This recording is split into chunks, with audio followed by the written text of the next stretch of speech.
Hello friends, welcome back to channel महापुरुषों की बातें। सत्संगत जी सबको प्यार भरी राधा स्वामी। आइए सुनते हैं कुछ प्रेरणादायक वचन। ये वचन राधा स्वामी सत्संग व्यास द्वारा प्रकाशित पुस्तक सत्संग संग्रह भाग 4 में से लिए गए हैं।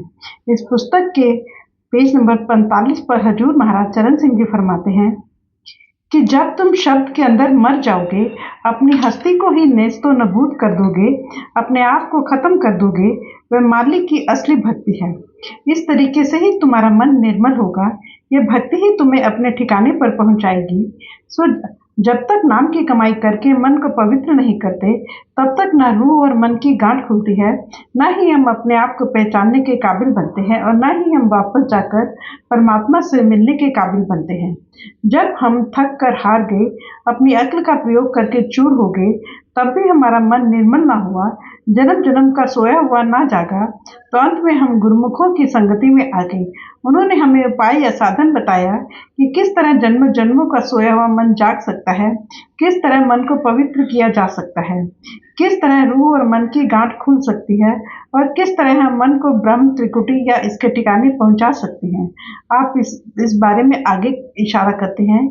महात्मा समझाते हैं कि अगर मन को निर्मल करना चाहते हो तो तुम्हें गुरुमुखों के सत्संग, उनकी संगति और सोबत में जाना चाहिए।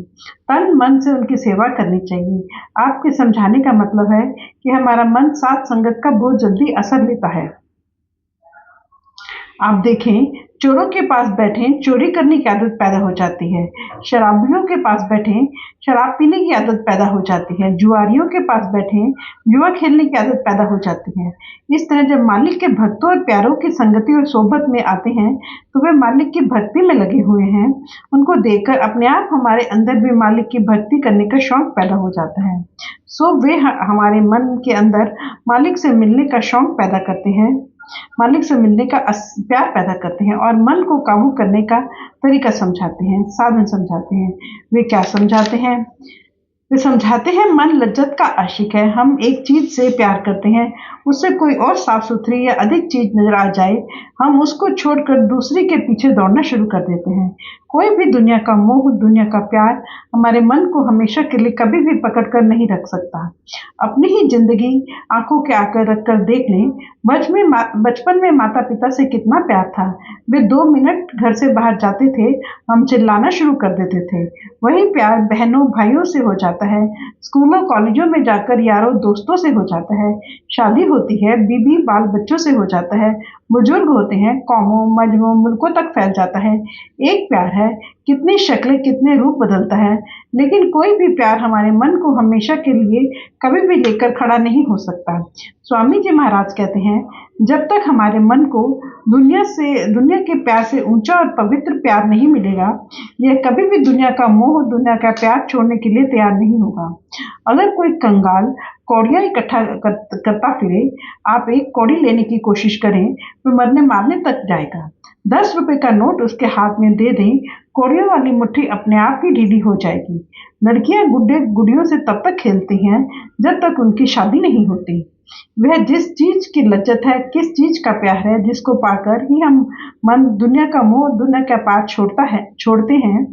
गुरु रामदास जी कहते हैं, नाम मिले मन तृप्तिये, बिन नावे दृग जीवास।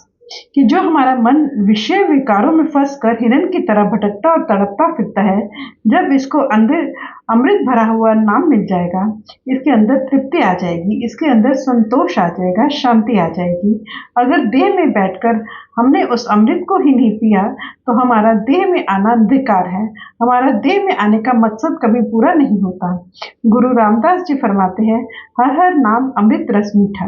वह नाम अमृत है, उसकी लज्जत बहुत मीठी है। मीठी इसलिए कहते हैं कि अभी जो हमें बेटे बेटियों के प्यार मीठे लगते हैं, कौमों मजहबों मुल्कों के झगड़े मीठे लगते हैं, शराबों कबाबों की लज्जतें मीठी लगती हैं, ये फीकी लगनी शुरू हो जाएंगी। जिसको हीरे जवाहरात मिलेंगे, वे क्यों कौड़ियों के पीछे दर बदर ठोकरे खाएगा। लड़कियां गुड्डे और गुड़ियों से तब तक खेलती हैं जब तक उनकी शादी नहीं होती। इसलिए आप फरमाते हैं, जब हम शब्द के साथ ख्याल जोड़ते हैं, उसकी लज्जत इतनी मीठी और ऊंची है, निर्मल है कि हमारा मन अपने आप ही इंद्रियों के भोगों, विषय विकारों, शराबों कबाबों में से निकल जाता है। स्वामी जी महाराज उस शब्द की महिमा करते हैं। जब गुरुमुखों के सत्संग में आते हैं, उनकी सेवा करते हैं, तो हमें उस शब्द की समझ आती है। सेवा से मतलब उनके बताए हुए उपदेश पर चलना है।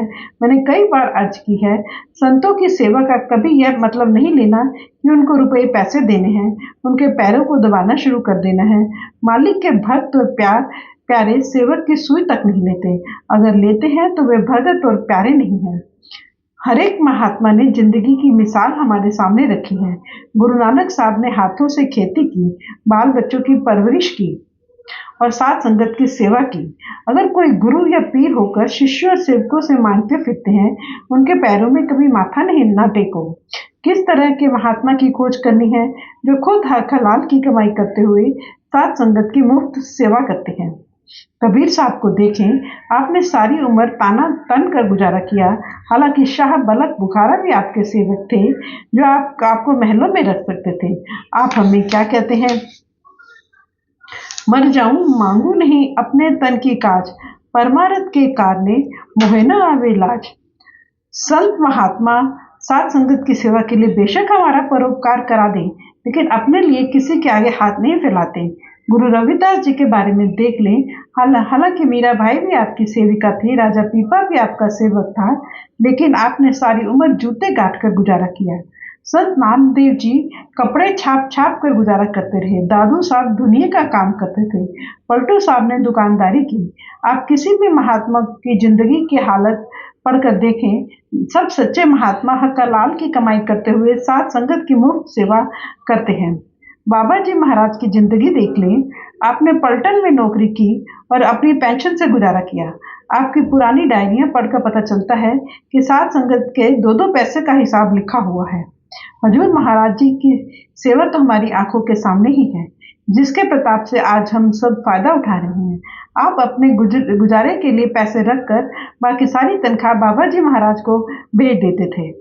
बाबा जी महाराज जितना पैसा उचित समझते साथ संगत पर खर्च कर देते, जितना मुनासिब समझते आपके परिवार के खर्चे के लिए भेज देते थे। एक बार हजूर महाराज जी ने हम सारे परिवार वालों को इकट्ठा किया। आप पूछने लगे, तुम पुत्र बनना चाहते हो कि सुपुत्र बनना चाहते हो? मैंने ही उनसे अर्ज की कि दोनों में क्या फर्क है। आपने फरमाया कि पुत्र तो वह होता है जो एक पिता की जायदाद बना जाए, उसका संभाल कर उपयोग करे, उसको खराब ना करे। सुपुत्र वह होता है जो वह उस जायदाद में और ज्यादा जायदाद जोड़ दे। मैंने हजूर से अर्ज की कि यह तो आपके हाथ में है कि आप जिसको चाहे सुपुत्र बना दे। मन तो सबका सुपुत्र बनने का ही करता है। आपने फरमाया, तुम जानते हो कि कुछ देते समय हथेली नीचे की ओर होती है, लेते समय ऊपर की होती है। मुझे बाबा जी महाराज ने यह हुक्म दिया कि हथेली हमेशा नीचे की ओर होनी चाहिए, ऊपर की ओर नहीं होनी चाहिए। जब भी हमारा हाथ निकलना हो, कुछ देने के लिए निकलना, लेने के लिए नहीं निकलना। तुम भी साथ संगत को कुछ देने के लिए हाथ निकालना, लेने के लिए हाथ मत फैलाना। सब तभी तुम सुपुत्र बन सकोगे। सरदार बहादुर जी की मिसाल देख लें, जिन्होंने अपनी कमाई में से खुद अपने हाथ से शायद ही कोई रुपया पैसा खर्च करके देखा हो। घर के खर्च के लिए उसे पैसे पंडित लालचंद को देते थे, बाकी सब कुछ अपने बड़े भाई साहब सरदार भगत सिंह जी को भेज देते थे। महात्मा जिंदगी की मिसाल बन बन कर दिखाते हैं कि किस तरह हक हलाल की कमाई करते हुए साथ संगत की सेवा करनी है। इसलिए संतों महात्माओं की सेवा का मतलब उनको जमीन जायदाद देना या उनके हाथ पैर दबाना नहीं, बल्कि उनके बताए हुए उपदेश पर चलना है। सदगुरु की सेवा के जरिए ही तुम्हारे मन की मलिनताएं दूर होंगी। लेकिन वे यह भी समझाते हैं कि सदगुरु की सेवा क्या है। जीवत मरे हर्ष्यो चितलाई, जीते जी मरो और मालिक से प्यार करो, यह सदगुरु की सेवा है। जीते जी मरने से मतलब ख्याल को 9 द्वारों में से निकालकर आंखों के पीछे इकट्ठा करके शब्द के साथ जोड़ना है। यही सदगुरु की सच्ची सेवा है। गुरु अमरदास जी कहते हैं, सेवा सुरत शब्द चितलाई। जो सुरत शब्द की सेवा करते हैं, उनका मालिक से प्यार पैदा होता है, उनका दुनिया में से मोह और प्यार निकल जाता है। इसलिए स्वामी जी महाराज कहते हैं कि जब गुरुमुखों की संगति और सोहबत में जाकर हम गुरुमुखों के ज्ञान के मुताबिक तन मन के साथ उनकी सेवा करते हैं, भाव इस तन में से 9 द्वारों में से ख्याल को निकालकर आंखों के पीछे इकट्ठा करते हैं और मन को शब्द के साथ जोड़कर ब्रह्म त्रिकुटी अपने ठिकाने पर पहुंचाते हैं, तो यह तन की और मन की सेवा है। इसके बाद ही हम मालिक की सच्ची भक्ति में कामयाब होते हैं और हमारा मन निर्मल होता है। फ्रेंड्स, अपनी इस वीडियो का यहीं समाप्त करते हैं। अगले वीडियो में आगे बढ़े। Thank you.